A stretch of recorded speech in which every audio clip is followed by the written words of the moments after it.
This episode of GameBreaker is brought to you by Elder Scrolls Online. To receive 20% off Elder Scrolls Online's pre-order, just go to offergb.com/ESO.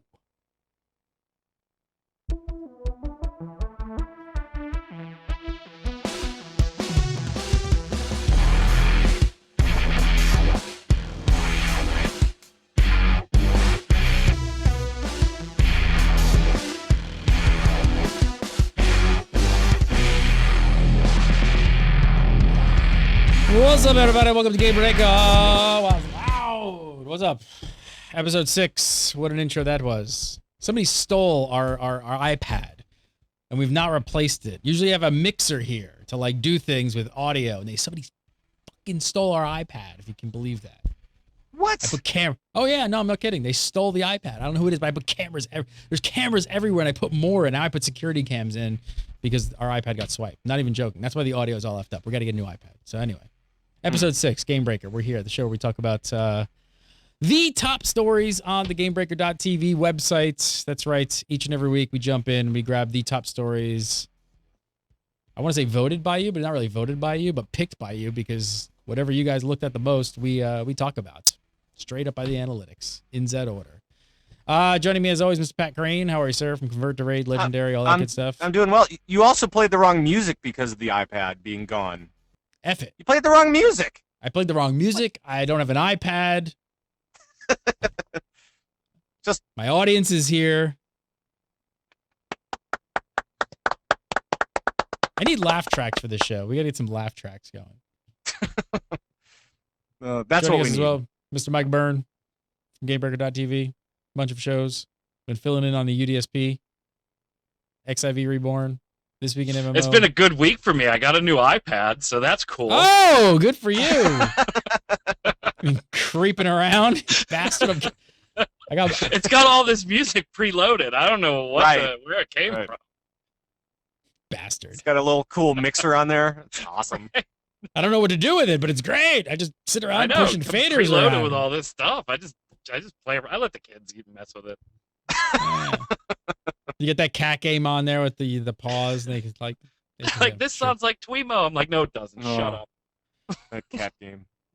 That dumb cat game. All right, first up this week, the #1 story of the week, the most popular story on GameBreaker this week by a landslide. Riot Games patents Spectator mode. If you guys do not play League of Legends, they have a spectator mode in there so you can actually watch matches. And that's right, Riot has been awarded the patent on spectator mode. From what we can tell, it appears to cover the way the self-roaming or self-moving cameras work in spectator mode and follow the action. The patent prevents others from calculating, and I quote here, interest values, close quote, among champions or moving the camera based on them. Riot actually has 3 more patents pending right now, 2 in the US, 1 worldwide. But just gotta give it a no. I mean, this is like mixed reactions, like from a lot. I mean, gamers are just like, what is this craziness? Like spectator mode, you gotta do patent something like this. What about other games? And that is, I guess that's the big question on gamers' minds is what, like, will Riot enforce this? Like, what will happen to other games who want to implement spectator mode? Like, what kind of effect could that have on esports? A company's going to have to license spectator mode from Riot. Like, there could be like a gajillion ways this can go. Interesting play. Well, we're talking about systems, right? I mean, this is the way that it's built. That's what patents usually cover, right? It's about kind of the diagram of how this thing is built and all the different little parts and pieces involved. And I think that it makes sense to patent something like that because you want to make sure that it remains with your company only. And so, Blizzard may try to develop their own, but it's going to be their own thing, and they're going to want to patent that as well. And especially when you get into companies that are so big like these. But how close is that? You bring up a really good point. Like we've got Heroes of the Storm coming out from Blizzard really soon, right? Which is a isometric MOBA style game, plays differently, but so I have to imagine that they're going to have. I mean, this is where it's going to get really technical, and people are going to fight if this comes to light. But the way self-moving cameras work in spectator mode. And this is like, that they usually have like, free roaming cameras that people can move around, and then they have cameras that literally follow the action. Can you not imagine that Blizzard is going to put something like a self-moving camera in the game? They must be. That's always kind of one of those things. I know that they're building a lot of systems off of like StarCraft and things like that. So I mean, that's what in the demos that they've done so far with Heroes of the Storm, it's been a lot like StarCraft as far as being able to kind of, do some observation of the games. But yeah, I think they do need to build a system for that, and they could run into some issues. Now, and in chat, there's some people talking about it. Svensson saying an easy way around it would be to just call it something else. Call it a visual mode or something. You can't do that. That's not a copyright patent. or trademark. That's a trademark. Right. Yeah, That's what when you talk about name, that's different. And this is specifically, like Crane, you said, it's specifically system related. To go into more detail, it's specifically camera related, saying we have a system that locks the champion on the center of the screen and auto follows them. We also have a system that calculates an interest value and goes to where an interesting event is taking place. Those two primary functions of our system are our patents. Now, you cannot create a camera system that does the same thing. And I mean, without so they those can two still things, create free motion. Exactly. But without those two things, you kind of don't really have a very good spectator mode. Right. Because that's one of the things that like people really rely on, is that the fact that it knows where to find some of the action and clue the announcers and the casters in to say, hey, this is going on over here. Now, here's the thing, though. Riot, interestingly enough, also turned around and said, we don't plan to use this patent to the detriment of esports or gaming. Mm-hmm. And it's more to just protect them from what kind of Smedley went off on this past week on his Twitter, was patent trolling. Yeah. So, that's their public intent, which you read and you say, great, I can understand that, and I hope it doesn't affect other games. But if you get granted that patent and you think it will hold up in court, why wouldn't you stop your competitors from doing it? Seriously, like why? Yeah, exactly. I mean, why? Or at least make your competitors pay. Yeah, license it. License it, and then make your competitors pay you to use your stuff, and then you just say, here. We're totally speculating here, but like, could you not see if Blizzard puts a spectator mode with these like this functionality into the game? Could you not see like Riot sort of going after them? Now, I don't know patent law very well. I'm not a patent attorney, so I have no idea. I know like little things like trademarking, like and I do know. I don't know if this goes for, maybe one of you guys can fill me in whether this is for trademarks or patents or for both. But I do know that when you hold something like a trademark, if you are like forced to defend your trademark. So that's like a lot of times you'll see things happen and you'll hear, but especially in the gaming industry, where you hear like, hey, some kid put something out or something, like let's say some indie game, and immediately like the big bad EA like jumps all over them, and like, gamers freak out. The reason they do that is because we saw that this past year with Elder Scrolls and Scrolls. Yes. And the reason those things happen is because they have to. By law, the law states that if you do not defend your patent, you are in jeopardy of losing your patent. So when anything slightly infringes, they sick the lawyers and they have to do it. It's something that has to be done. Is that the same thing for a patent? It's reactive, that's for sure. I don't know if you need to be as aggressive with a patent, because you can. I mean, obviously they want to be. If they're going through the patent process for this stuff, they want to be aggressive with it, and they want to be able to shut others out of that system. So that's which is totally understandable. I'm just kind of wondering if it'll really hold up. That's the whole thing. Especially if somebody builds a similar system but a different way. Are they going to be able to say, oh no, that's ours? You know what I mean? So there's going to be like some interesting things that come from this, as far as how minute we can get with this patent and what it means for all the other games out there. Yeah, Pat's dead on. You don't have to defend it aggressively. That's why there's a whole patent trolling business. I mean, that's why people do it, because it is lucrative to sit on an obscure patent for a long time, find somebody that's successful doing something that could be mildly related to that patent, and start going after the successful ones and not the unsuccessful ones. Because as Smedley, it's so funny we're talking about this. Smedley from SOE was going off on it on his Twitter this past week. 99% of the time, it's cheaper for these big companies to just license it than to try and fight you to get this obscure patent taken down so you can patent your stuff. I like that Riot's saying, hey, we're not going to cause any detriment here, but I can't believe that you would let competition use these things. And it's kind of scary, the precedent that sets as far as what you can put in your game and then can never be used in another game again.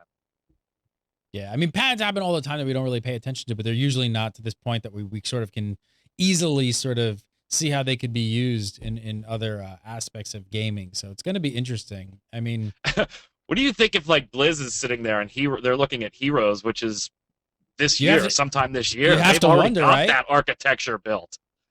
They just went, all right, guys, scrap that idea. Let's go back to the StarCraft stuff. And well, that's my point. Is I don't think a lot of those games can survive without having the 2 points that we kind of are pointing out about how the cameras work. I don't think you can have a good spectator mode without those 2 points. And I don't know. I think you can. Again, it depends on how it's built. So I mean, you can have something like where StarCraft has the mini map, and you can maybe go to a certain point and be able to kind of click to it. And if they can point out interesting moments on the map, then that's kind of different than saying, okay, camera, you're going to go to interesting moments. And so there's probably like little ways around that. And again, it's just kind of like how granular are we going to go with this information and with this. I'm with Bert on this, and I'm saying that like when ex-competitor like Blizzard has put out Heroes and League is like trying to put something out or doing something, I'm getting as fucking granular as possible, and I'm going after them, and shutting them down. Right. Like I've got a patent. Fortunately, yeah. So that is business. So that was the number one story of the week.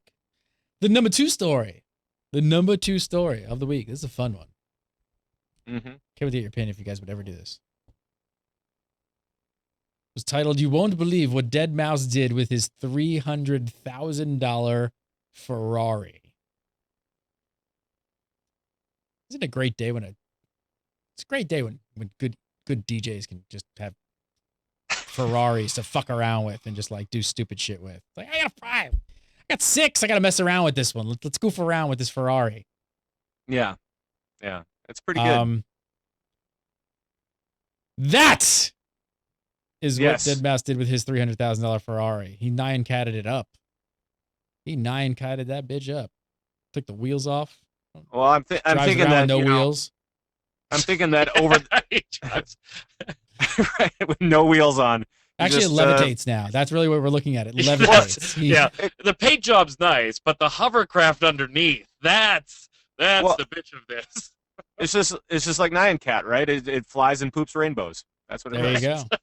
So, if you Bert, if you had or Pat, if you had like FU money like Dead Mouse does, I am not asking Bert because I know he has FU money, so he's got like get the fuck out of here.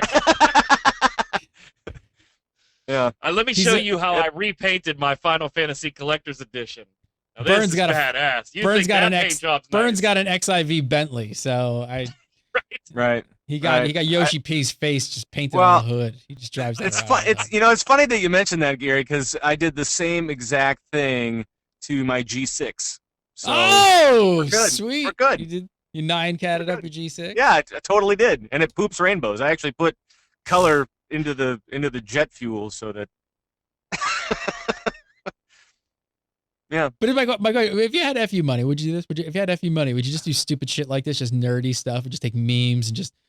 I'm gonna assume that this isn't an actual paint job. I'm gonna assume. I don't know why. No, it's gonna be the vinyl wrap. Yeah. And he could just do one of these like every week. Right. It's like shelf paper for him. This is like my old backdrop that I used to do GameBreaker from. Kind of reminds me of that. 3 people remember that. Would you do this? Would you do goofy stuff like this though? If you were like cruising in your Bentley with your 9-cat your Ferrari, just like throw away money left and right. Maybe not that particular one, but sure. I do goofy stuff. Really? That's for sure. See, I struggle with this all the time. I'm like looking at because I've got all this freaking money just sitting around here. Right. So I'm like, should I paint Gary's Bugatti without him knowing? Oh, that would be a fun troll. I just like woke up within the Bugatti. What would you paint it? What would you do? I can't reveal all the secrets, but I will let you know that there would be some sweater action and some V-neck action taking I thought place. you were gonna say there was just the penises, some Minecraft penises all over it. That would be. Well, the time to penis, my friend, would be 0. As Pocket would say, the time to penis would be 0. But I don't know. I just have a hard time. Like, even if I had that money, there are better things that I could do with it. I would love to do the geeky cool things, but that's like. Are you a car fan? Are you guys car fans though? Like, do you like? Yeah. Cars? Oh yeah. Like, yeah. So do you I can't afford them, but no, but you appreciate the Ferrari, right? I mean. Oh yeah. Oh yeah. So I did try to paint the public transportation bus one time, but that didn't end well. So. Well, but this is why I have like Forza 5. I have Forza 5 so I can go get the expensive car and then do stupid stuff to it, right? I'm not going to do that in real life, but I'll do it in a game, for crying out loud. Absolutely. I never thought of doing this, but I think I think I would do this. I don't know if I do 9 cat. Yeah, I think I would. I don't know if I do 9 cat. I never thought about it, but I would probably do something ridiculous. For the epic lulls as you drive down the 405. But then you need to patent it. Oh, there you go. I'll patent it. All right, next up, number 3 story of the week. Patent a system for painting your $300,000 car. This company here hitting up Kickstarter is looking to raise some money to make an RPG with the CryEngine. Now, I guess the big story, people just, the CryEngine is a pretty popular engine. It looks pretty awesome. Not much is known about this crew though, and it's got a lot of attention this week from these guys. You guys do the Kickstarter thing? Do you guys invest and kind of throw money at the Kickstarter? I'm not big into it. No, I've done a couple of different projects, but not with games. So not really. What about you, Bern? Have you done any? Yes. Oh yes. Yes. What have you thrown into? I've done like I think just very few. Yeah, I've thrown into the Repopulation. I've thrown into 1 or 2 very small game/movie development things that were run by little indie companies where I knew somebody coming in. Like there's a guy that I grew up with that we lost touch, and then he saw me on a GameBreaker thing, ironically, and emailed me and was like, "Hey, can you talk about this?" And I was like, "Well, there's not really a time that I can talk about that on show." But they were making a Pokemon style game that also worked with GPS, so you actually had to visit physical locations in your area to do different things. So it was pretty cool. So I've supported that. Quite a few different things. Schaefer's stuff. What's your criteria though? Like I've done, like, let's see, I did the Ouya, and that's a paperweight. Yeah, I'm terrible at this. I don't have criteria. See, I'm like, I like this. I would like this. So here. Right. So like these guys here, like, that I was gonna paint Gary's Bugatti with, and instead I'll just give it to you. And instead we're gonna go with these guys. So Cradle is the name of the company. Like I said, they're looking for $350,000 to fund on Kickstarter. They've got the CryEngine here in works. It looks great. Like it looks like it does. Really cool. That so? My question with Kickstarter is like, is that enough for you? Like, do you care a lot about the team? So Ouya, I threw money into, and I kind of really believed in the team. Like I said, kind of. I did too. Kind of big paperweight. Same here. Camelot Unchained, Mark Jacobs, veteran MMO designer, guy knows what he's doing. I'm in that. I did not do that one yet, but I did do Pantheon.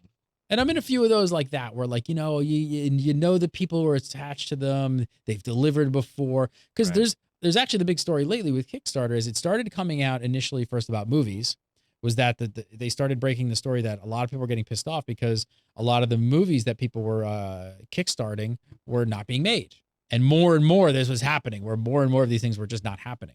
Well, I'd say in about the past 2-3 weeks, it's starting to come out more and more that the same thing's happening with games. You just don't really hear about them folding and going away. It doesn't get a lot of press. But there are a lot of games that the same thing's happening. People are putting money in, and they're just kind of just going away, and they're now wrapping their Bugatti in Nyan cat. So I don't know. Like I don't really. I don't know if it was Michael Pachter or somebody, but there was a video I watched a little while ago as we were coming into 2014 that they were saying this is going to be a really big test year for how well gaming does on Kickstarter now, because there are a number of high-profile projects that closed out last year, and now it's time to deliver. I mean, we've got Schaefer stuff, which so far is kind of Delivered. a nightmare, right? What do you mean it's a nightmare? It didn't exactly deliver. In fact, they got so much money that then they had to get more.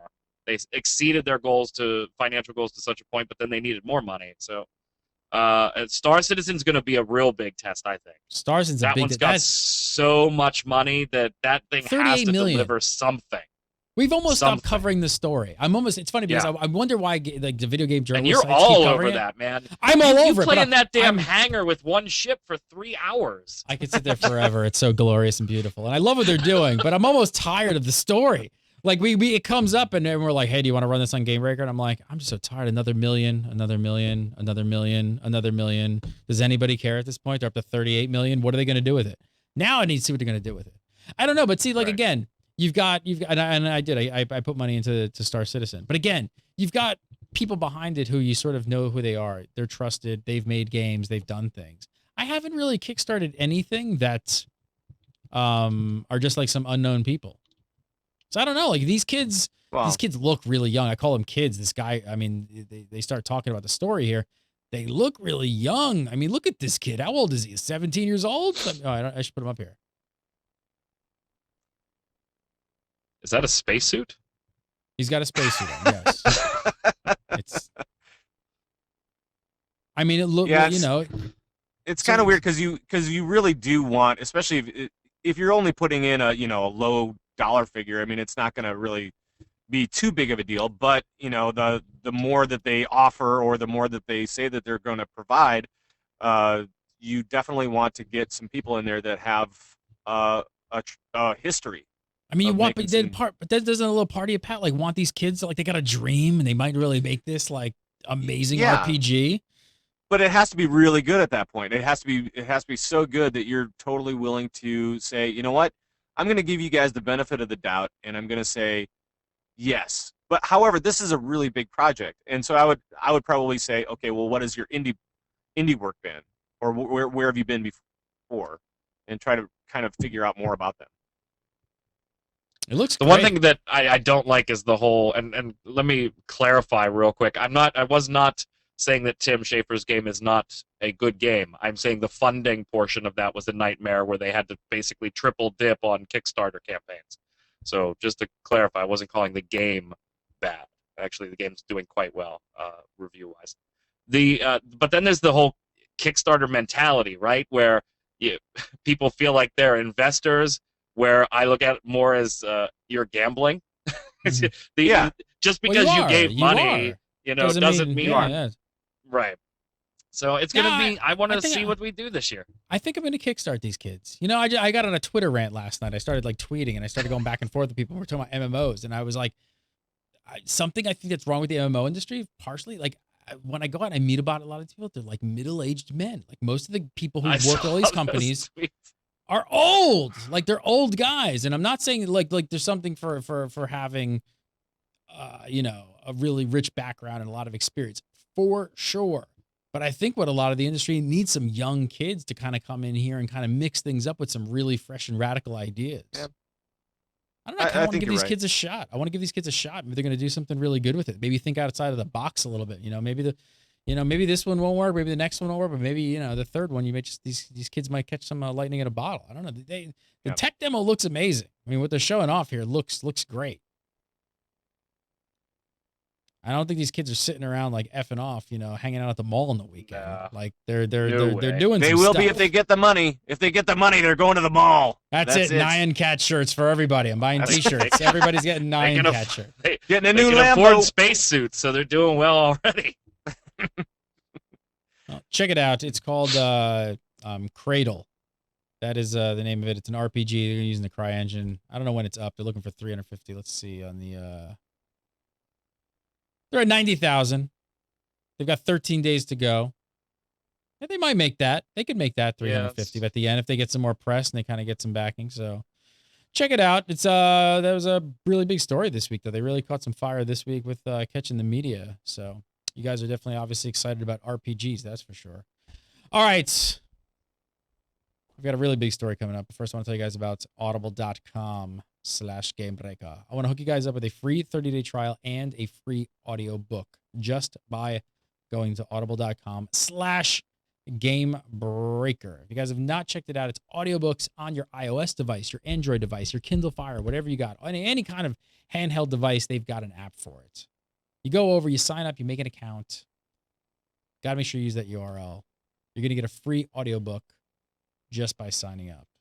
You guys friends of the R.A. Salvatore? Oh, yeah. Oh, yeah, I knew you would be. Let's take a little listen here. Drizzt crept past the shielding shrubs and over the flat and bare stone that led to the cave now serving as his home. He knew that something had crossed this way recently, very recently. There were no tracks to be seen, but the scent was strong. Guinevere circled on the rocks up above the hillside cave. Sight of the panther gave the drow a measure of comfort. Drizzt had come to trust Guinevere implicitly and knew that the cat would flush out any enemies hiding in ambush. Drizzt Check it out. disappeared This is a fantastic series. I'm on book 2. This is book 3, The Legend of Drizzt, the Dark Elf Trilogy by R.A. Salvatore. All the R.A. Salvatore stuff is great. There's a ton of it on here on Audible as well. So check it out. Fantasy fans, we're all geeks here. We all love the fantasy. The RA stuff is stellar. It is stellar. Have you read this one, Bern? I know you read some of the others. No, I haven't. I haven't read any of that trilogy. Oh, so there you go. Check it out. Yep. Audible.com/GameBreaker. Sign up. Make the account today. I have been a subscriber for years, long before they were here with GameBreaker, and I am super happy to have them on as sponsors. Audible.com/GameBreaker. All right, next up, most popular story of the week. It's definitely a fave. 7 super hot pics of Cutie Hailey. I need to cue up music for this. I wasn't thinking ahead. Yeah, you really do. You really do. Yeah, I need to cue up. Oh, that's So- yours with a horse. Nice little horse. She's an assassin. Every horse needs an assassin. Mhm. Wait a minute. Pretty sure that saying's the other way around. No. Every horse needs an assassin. Every horse. Right. they're trying to win a big race, you know. It's they need an Every assassin. horse needs an assassin. That's Gary right. Gannon, That's the name of the 2014. episode. Every horse needs an assassin. Right. You cosplay, right, Bern? I've seen you in this outfit before. I've seen you do this. Hey, that was for your birthday. You weren't supposed to tell anybody. I was in college once. That's a pretty amazing. That's a great Green Arrow. That's a really good one. She's got a I lot of good work. cosplayed for Halloween on a number of shows. See what else we got here. Fem Kratos. Good stuff. Yeah, Hailey is that was also really a cool. huge fan of video games, comic books, and anime. She also As apparently she enjoys, should be. She also enjoys apparently collecting swords, if you know what I mean. Ho, ho, ho. No, it's for cosplay. She enjoys collecting swords. Oh. No, really, swords.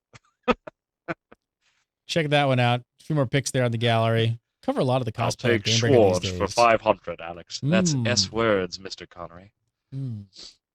Speaking of Jeopardy, have you seen the guys who's like they're saying has hacked Jeopardy and it basically has made everybody angry? It's not one of the stories this week, but I'm bringing it up. Have you seen this guy? Another one?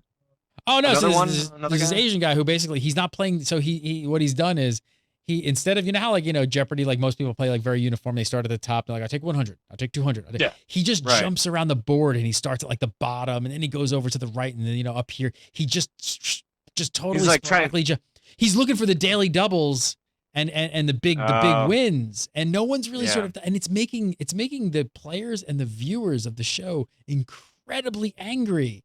It's making them so. They're like, here's he what's hacked happening. the show. He's got a different strategy. Like people have been playing Jeopardy for like Right.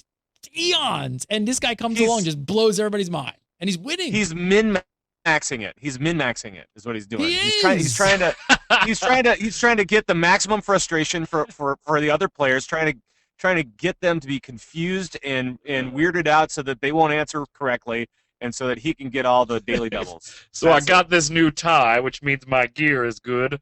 Now let's go ahead and start the rotation. Remember the guy years ago that cracked Press Your Luck? You ever watch footage of that guy that he had the whole pattern down to not hit whammies and get the biggest prizes? Oh, really? He looked like the most. You've never seen that? Oh, Mm-mm. classic footage. He looked so stressed by the end of the game. There was just sweat pouring off of that dude. So yeah, here's the guy. Oh, yeah. Day 4, he's up to there he is. 102,000. There it Arthur Chu, Jeopardy's latest and greatest star, has been everywhere. But let's see. Yeah, it's like his out of order daily double hunting, his all or nothing approach to wagering on those daily doubles. Yeah, like he just hunts for daily doubles, and then when he finds them, he either just like goes huge or like nothing. And it's pissing viewers off because they're just like, people aren't supposed to play Jeopardy like this. We've been watching this since 1971, and people have been playing it the same That's way the now. problem. That That's the problem. Is that people have been watching that damn show for too long. I stopped watching that. Well, I never started watching it really. So. He was like, I started watching. No, I stopped watching. I stopped watching before I started watching. In fact, I'm a liar. Like on the days where I'm really hungover or something like that. Sure, Jeopardy makes sense, but maybe not with him playing. Because when I am hungover, I'm like, let's put on intellectual television. What? In a trivia show fashion. Game industry needs more of Arthur Chu's here because they need more people mixing it up. It really Seriously. does. All right. Next story. 7 more hot pics of Cutie Hailey. No. No. Wait a minute. More swords. So this started out as a rumor. There's a follow-up to this, but this broke, and this was crazy. Reddit went nuts. Everybody went crazy with this one. Ubisoft almost lost their trademark. Got a lot of trademark talk, patent talks. They almost lost their trademark for Watch Dogs. And people were completely confused by this story. Yes. So basically there was someone forged, I believe it was the CEO, Vez Guillermots. I believe he's the CEO. They forged his name on a document that would pretty much have them lose the patent. They've since gone back and they filed an appeal to USPTO.gov. Ubisoft's lawyer jumped in and said, we did not. They got the trademark back today. Yes, so it's all done. Wow, they got it back. Talk about a troll on an epic scale. Like we're just like the amount of trolling of a couple weeks ago we talked about Swifty getting arrested and then.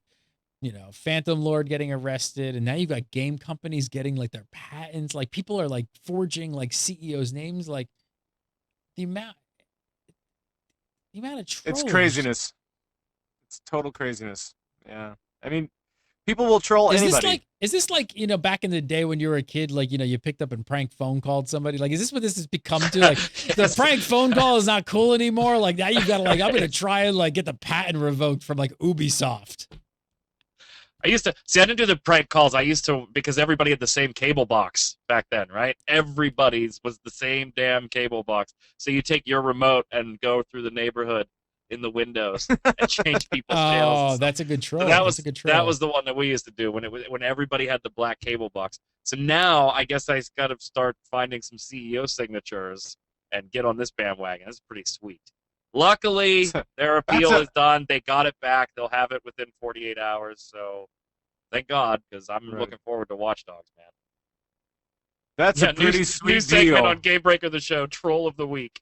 Troll of the Week, yeah. It was. It's what it's turning into. Like every week, there's like a different like crazy troll. Like, just make a prank phone call. Put it on YouTube. It's funnier. Last up this week, Dungeon Keeper. The old classic Dungeon Keeper. Yes. Old classic games. You guys play the Dungeon Keeper back in the day? Oh, yes. Burn, I know you're a big Dungeon Keeper fan. Oh, yeah. Well, not this one. Not this one, but the original. No, the original, yes. The original, yes. So this is the mobile, the iOS iPad version.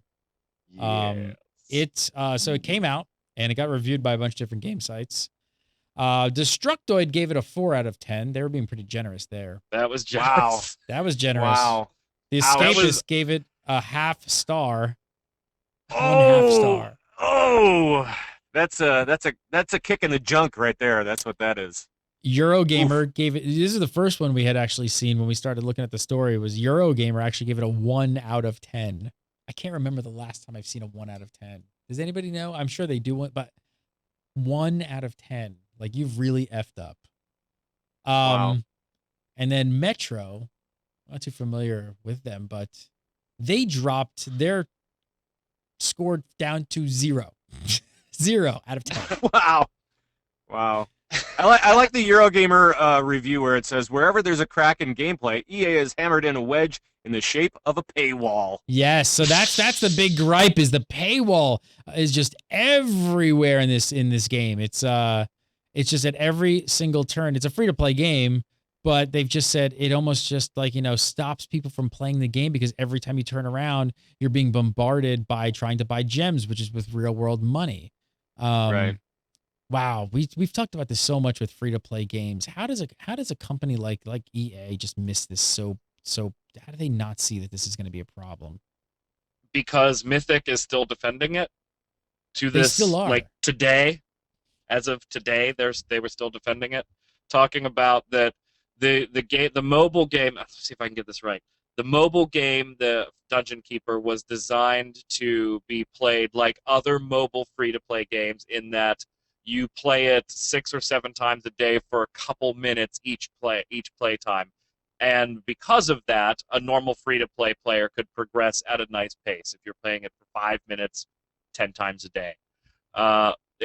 Yes, of course, you can sit down and have that half-hour gaming session, but that's when things are going to be a little bit harder, because that's not what the game's designed for, because that's not what the mobile... So not only is this game right in what it's doing, but they're basing it off the entire way mobile free-to-play gaming works.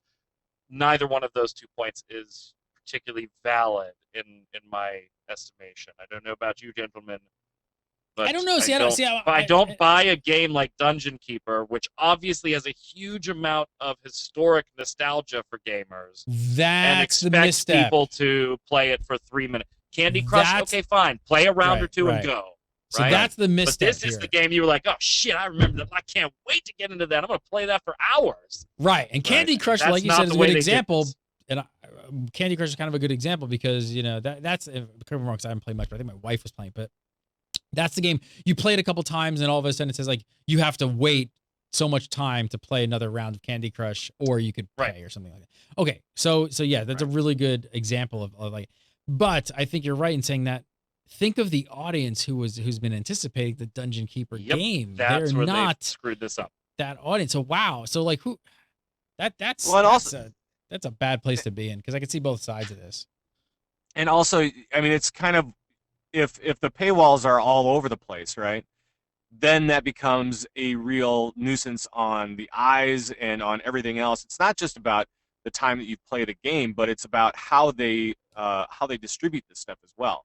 So if it's really annoying and pops up like at weird times or whatever, I mean, Candy Crush, the example of that is you can pay at the beginning of a round if you want for like bonuses, and then if you want to continue, you can pay at the end, but who does?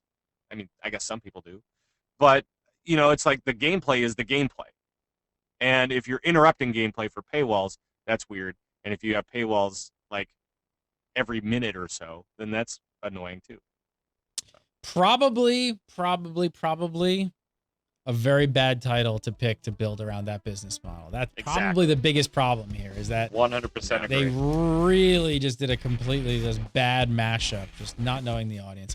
Pat Crane, follow him on the Twitter at Pat Crane, PatKrane. Of course, watch Legendary that we do live on Thursday nights right before this show live, which is Thursday. Yes. We do this show, we do Legendary at 8, GameBreaker at 9. So come on over for the live show. And of course, go over to converttoraid.com and watch the Convert to Raid show live, now in video. Hopefully a lot of people now in video right here on GameBreaker. That's right on GameBreaker. Just go to twitch.tv/GameBreaker TV on Sunday mornings at 9 Pacific. It's live. It's a little early. Just stay up the whole night. You're up Saturday night. Just stay up the whole night. 9, watch Convert to Raid 9 to 10, then go to sleep. That's what gamers do, right? Yeah. It's like 9 to about 10:30, 11. It's fine. For you. Go to sleep at 11. Sleep early. Right. Mike Byrne, follow him on Twitter, MagicMan, MIGICKMANN1. In the spirit of Coltrane, I did bring you a joke, Gary. What did the green grape say to the purple grape? Breathe, you idiot, breathe!